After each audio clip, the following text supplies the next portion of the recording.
आमदार रोहित पवार यांनी मुंबईमध्ये पत्रकार परिषद घेतली, दिल्लीमध्ये देखील पत्रकार परिषद घेतली. परंतु मुंबईत घेतलेल्या पत्रकार परिषदेनंतर संपूर्ण महाराष्ट्र हादरला आणि दिल्लीला देखील जाग आली. डीजीसीएनं बारामतीच्या विमानतळाची पाहणी केलेली आहे.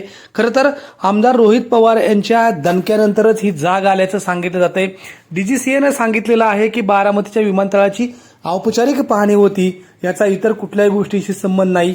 पण रोहित पवारांच्या पत्रकार परिषदेनंतरच डीजीसीएनं ही पाहणी केल्याची माहिती समोर आलेली आहे.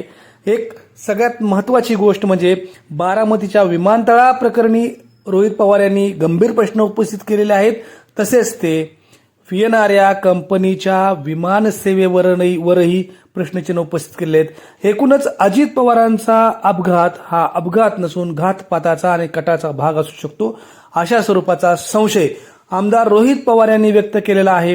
पवार कुटुंबातल्याच व्यक्तीनं हा संशय व्यक्त केल्यानं संपूर्ण महाराष्ट्रात अत्यंत गंभीरपणे याची चर्चा सुरू झालेली आहे आणि याचाच परिणाम म्हणून डीजीसीएनं बारामतीच्या विमानतळाची पाहणी केलेली आहे. डीजीसीएला त्यानंतरच जाग आलेली आहे असंही सांगितलं जातंय.